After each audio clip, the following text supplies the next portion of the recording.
Jen Bernstein spoke with the attorney for Michelle Troconis. She brings us more. Attorney Jon Shoenhorn says the state provided him with information on the case, including new videos that he says shows Kent Mawhinney being interviewed by state police in August. These are videos that we didn't know existed. Here's what he says he saw on that video. Mr. Mawhinney claims that although he had no involvement, that he was present at Fort Jefferson Crossing on the evening of May 23rd, 2019, and heard Fotis Dulos and my client talking about wanting to, quote, get rid of Jennifer Dulos. So get rid of, quote unquote. He claimed that that was crazy, that he wanted to have nothing to do with it. And he goes home that evening, and the next afternoon, late in the afternoon, Fotis Dulos, according to the statement, calls him and says words to the effect of, "We did it." And so as a result of that, there is now at least some indication that Mr. Mawhinney is a state's witness. He admits during the course of the interview very readily that he's doing this because he wants to get out of jail, and he was rewarded for that. Kent Mawhinney's bond was reduced from $2 million to $246,000, and he was released from prison in October. Mawhinney and Michelle Troconis are both charged with conspiracy to commit murder. Both have pled not guilty. Attorney Shoenhorn filed paperwork in court Monday requesting the state provide any other information or records. He believes he has not been given all the information.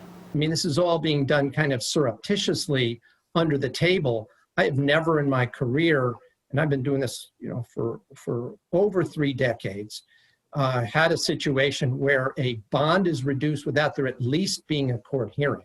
Attorney Shoenhorn says he did show Troconis the video. Although I'm not at liberty to disclose what she said to me, I would just say that if I were entitled to do so, you wouldn't be able to air it on network television at prime time. Up until now, I have said I haven't seen any evidence to actually implicate Michelle in any type of activity or knowledge about the disappearance of Jennifer Dulos. Well, now they have someone. How credible that person is not for me to decide. You showed Michelle the video that exists, and you're saying that she was upset by it. Yeah, she's upset by it because she denies the implications of that. I mean, like I said, whatever Mr. Mawhinney chose to say, he obviously, and I want to emphasize, he obviously knew that if he was going to get any kind of consideration, he had to blame it on someone who is currently a defendant in a criminal case, and it wouldn't help him to simply say it was Fotis Dulos. How is your client doing?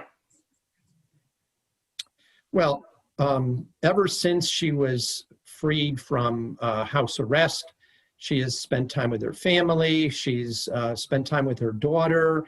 That alone was a great weight off of her. Obviously, she takes this case seriously.